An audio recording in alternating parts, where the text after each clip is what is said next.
জ্ঞানগঞ্জ মানেই এক গভীর রহস্য। এমন এক জায়গা যেখানে ইচ্ছে করলেই যাওয়া সম্ভব নয়। কেউ পায়ে হেঁটে আজ পর্যন্ত এখানে পৌঁছতে পারেননি।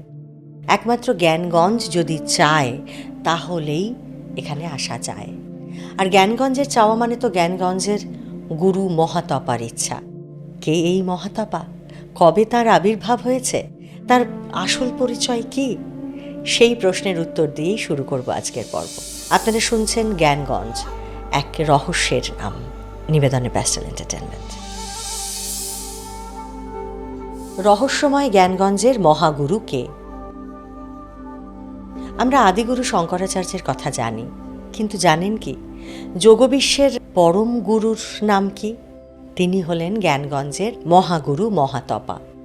তার কত বয়স তা কেউ জানে না। তার কোনো আনুষ্ঠানিক জন্ম হয়েছে কিনা সে কথা যারা জানতে পারতেন তারাও আজ আর কেউ নেই, থাকা সম্ভবও নয়। তারা তো আর হে যুগের মানুষ নন। তাদের জন্ম হয়েছিল সেই সত্য যুগে। তাহলে এই পরম গুরু কি করে আছেন এখনো? তাই তো, সেটাই তো গভীর রহস্য। আসুন সেই রহস্যময় মহাযোগী সৃষ্টির সেই পরম গুরুর কথাই বলি এবার। তার আসল নামও কেউ জানে না, তবে সম্বোধন করতে গেলে কোনো না কোনো একটা নামে তো বলতেই হয়, ডাকতেই হয়। তাই তাকে ডাকা হয় মহাতপা নামে। এই নাম তাকে কে দিয়েছিলেন তাও অজ্ঞাত। আসলে এই মহাতপা কোনো নাম নয়, এটি শুধুই একটি বিশেষণ মাত্র। যিনি মহান তপস্বী তাকেই বলা হয় মহাতপা। তপ শব্দটি তপস্যা থেকে এসেছে, বুঝতেই পারছেন। এই মহাতপা এখন আর জাগতিক পৃথিবীর কেউ নন। তার দেহটিও সাধারণের মতো পঞ্চভূতের দেহ নয়। মহাতপা আসলে একটা দিব্য সত্তা। যোগী মহাত্মারা বলেন মহাতপা অনেক আগেই দেবত্ব লাভ করেছেন। তাকে তাই দেবতা বললেও ভুল হবে না। এখন প্রশ্ন হলো, মহাতপা থাকেন কোথায়? সাধারণ ভূগোল দিয়ে তো আর ম্যাপ পয়েন্টিং করা যাবে না। তবে যোগের ভাষায় বলা যায় যে মহাতপা থাকেন জ্ঞানগঞ্জে। অনেকেই যে জায়গাটিকে সিদ্ধাশ্রম নামে জানেন সেই জায়গায়। কিন্তু এখানে আরও একটা প্রশ্ন মনে জাগা স্বাভাবিক। মহাতপাকে দৈবী সত্তা বলা হচ্ছে যখন, তখন তিনি দেবলোকে থাকেন কি? এই জায়গাটায় এসে আর শ্রেণী বিভাগটা ঠিকমতো হয়ে ওঠে না, জানেন। এটা দেবলোক, ওটা মহরলোক, ওটা দুলোক, এমন সব ভাগ শাস্ত্রে আছে বটে। তবে জ্ঞানগঞ্জ নিয়ে আলোচনা করতে গেলে ভাগগুলো সব ওই জ্ঞানগঞ্জের মধ্যেই অনেকটা মিশে যায়। আসলে জ্ঞানগঞ্জের এতগুলো স্তর রয়েছে, এত বিশাল তার ব্যাপ্তি যে কোন স্তরে ঠিক কোন লোক আছে, সেই স্তরের দৈর্ঘ্য কতটা, এমন সব অঙ্ক মেলানো অত্যন্ত কঠিন। জ্ঞানগঞ্জের নিম্ন থেকে উচ্চ এক একটি স্তরে এক এক ধরনের সাধক, তপস্বী এবং দিব্যসত্তার বসবাস। সর্বোচ্চ পরম স্তর অবধি পৌঁছে গেলে আবার সূর্যমণ্ডল ভেদ করতে হয়।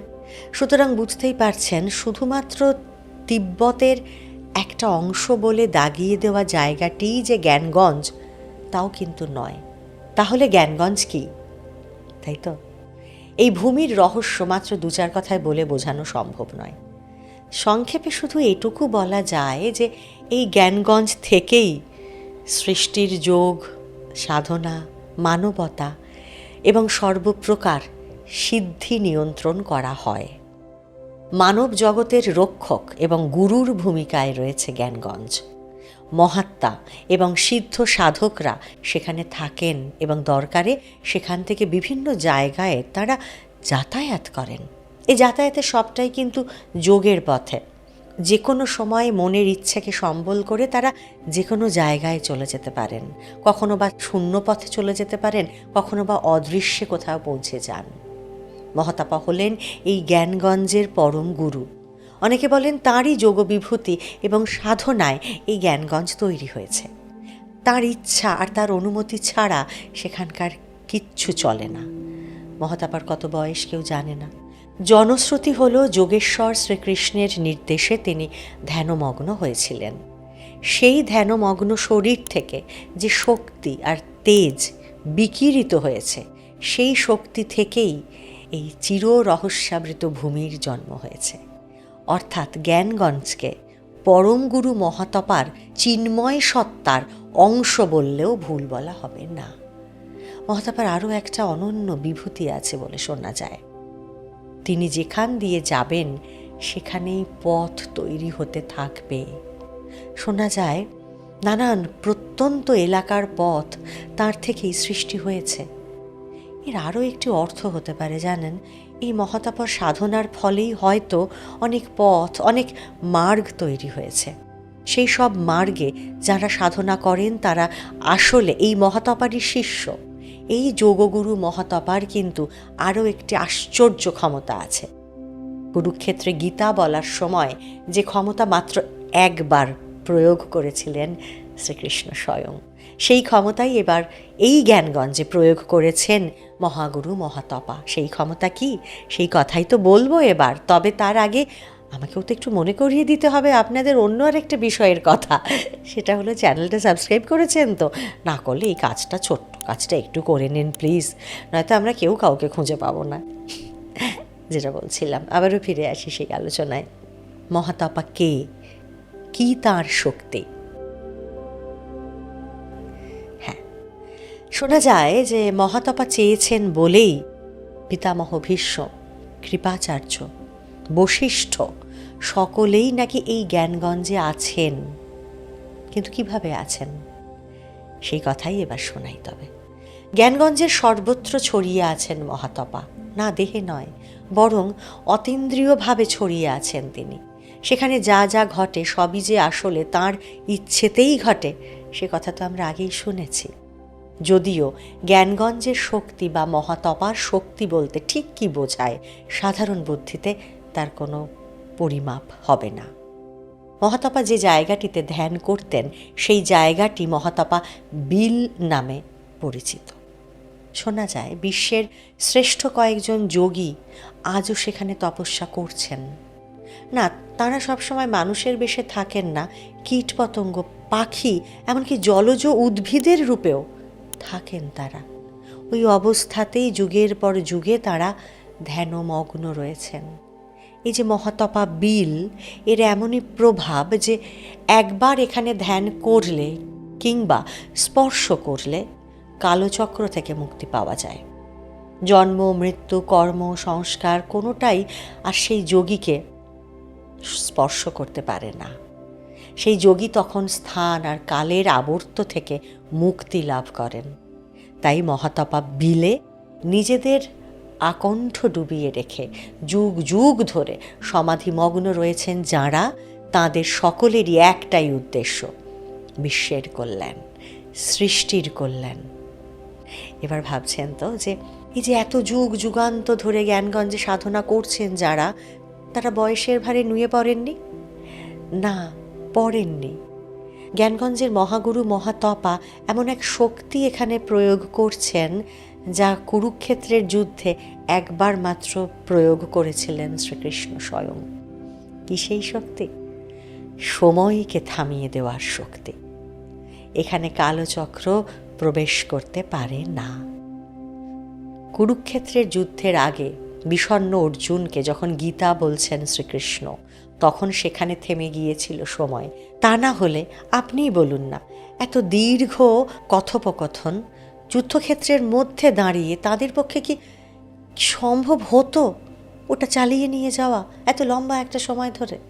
আর যুদ্ধ শুরুর শঙ্খ একবার বেজে যাওয়ার পরে বাকি যোদ্ধারা কেনই বা অতক্ষণ ধরে অপেক্ষা করে থাকবেন বলুন? তাহলে এর পরের প্রশ্ন, দেবতার দেহ কিভাবে হয়? সময়কে থামিয়ে দেওয়ার এই রহস্য সকলে জানেন না, জানা সম্ভব নয়। কালকে যিনি নিয়ন্ত্রণ করতে পারেন এই ক্ষমতা একমাত্র তাঁরই আছে। জ্ঞানগঞ্জে হয় সময় থেমে আছে, অথবা তা আমাদের এই পৃথিবীর অংশ হয়েও এই জগতের টাইম জোনের বাইরে তার অবস্থান। মহাতপার অতুলনীয় যোগবিভূতিতে সেই জ্ঞানগঞ্জে পার্থিব কোনো কিছু প্রবেশ করতেই পারেনি। এমনকি পার্থিব ভূমি থেকে প্রথমবার যারা জ্ঞানগঞ্জে প্রবেশ করছেন তাঁরা পর্যন্ত ওই মহাতপা বিল দর্শন স্পর্শন করে তবেই সেই দিব্য ভূমিতে থাকার ছাড়পত্র পাচ্ছেন। আর মহাতপা বিল স্পর্শ করলে কালচক্রের বাইরে যাওয়া সম্ভব হয়, সে তো আমরা আগেই জেনেছি। কাজে জ্ঞানগঞ্জের কোনো অতীত আর ভবিষ্যৎ নেই, সেখানে সময় নেই, ফলে সময়ের থাবা নেই। সময় থেমে আছে, মানে সেখানে বয়সও থেমে আছে। আমাদের এই পৃথিবীর হিসেবে যা কয়েক শতাব্দী, জ্ঞানগঞ্জের নিরিখে তা শুধুই বর্তমান। ফলে যিনি যে অবস্থায় জ্ঞানগঞ্জে প্রবেশ করছেন তিনি সেই অবস্থাতেই সেখানে রয়ে যাচ্ছেন, তার আর কোনো পরিবর্তন হয়নি। তবে হ্যাঁ, এখানে আরও একটা কথা বলে রাখা জরুরি।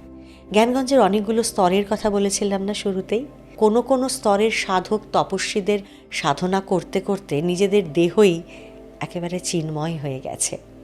সে দেহের যতই বয়স হোক না কেন, তার কখনো কোনো ক্ষয় হবে না। জরাজীর্ণ ভঙ্গুর মনে হলেও সেই দেহ কিন্তু অমর। আবার যত সর্বোচ্চ স্তরের দিকে এগিয়ে যাওয়া যাবে সূর্যমণ্ডল ভেদ করেও যাঁরা যেতে পারেন তাদের কিন্তু পরম সুন্দর অনন্ত যৌবন দিব্য দেহ লাভ হয়। সেই দেহের রূপ, যৌবন, লাবণ্য কখনো কমে না। সেই দেহ পরম মঙ্গলময়, অশেষ কল্যাণকারী। সেই দেহের সঙ্গে দেবতাদের রূপকল্পনা মিলছে কি? যদি সত্যিই মিলে যায় তাহলে তাকেই কি দেবলোক বলে না বলুন? গোপীনাথ কবিরাজজিকে ধরে এই ব্যাপারটি আরও একটু স্পষ্ট করা যাক। তবে তিনি বলছেন যে গুরুরাজ্য বা জ্ঞানগঞ্জে যে সাধকরা থাকেন তাদের কায়া বা শরীরটি হল বৈন্দব কায়া। এই বৈন্দব শব্দটি কিন্তু বিন্দু থেকে উৎপন্ন হয়েছে। যে কায়ায় বা শরীরে জীবভাব থাকে না, সেখানে শিবত্ব প্রতিষ্ঠিত হয়েছে, সেই কায়াকেই বৈন্দব কায়া বলা হয়। জ্ঞানগঞ্জে আমাদের জাগতিক সময়ে কাজ করে না ঠিকই, তবে কাল বা সময় এবং তার সঙ্গে দেহের সম্পর্কটা সংস্কার হিসেবে থেকে যায়। সূক্ষ্ম দেহ সংস্কারের বাইরে নয়, আর তাই সেই কায়াতে জড়া থাকে, কিন্তু মৃত্যু থাকে না। শিবত্ব লাভ হয়েছে মানেই সেখান থেকে মৃত্যু দূর হয়েছে। এর থেকে উচ্চকোটির সাধক যারা, তারা শক্তি কায়া লাভ করেন। সেই কায়াতে কিন্তু জড়াও থাকে না, সেটিই সর্বশ্রেষ্ঠ দিব্য কায়া। পরম শুদ্ধ অবস্থা এবং শুদ্ধ বিদ্যা ছাড়া এই কায়া লাভ করা যায় না। এই কায়া যাঁদের আছে তারা সকলেই দিব্য জ্ঞানের অধিকারী। তারা সকলেই কিশোর কিশোরীর মতো প্রাণবন্ত, অপূর্ব লাবণ্য তাদের। অপার্থিব সৌন্দর্যে তাঁরা ভাসছেন। জ্ঞানগঞ্জের ঊর্ধ্বলোকে এই দিব্য কায়ার দর্শন পাওয়া যায়। সেখানে মৃত্যু তো নেই, জড়াও নেই।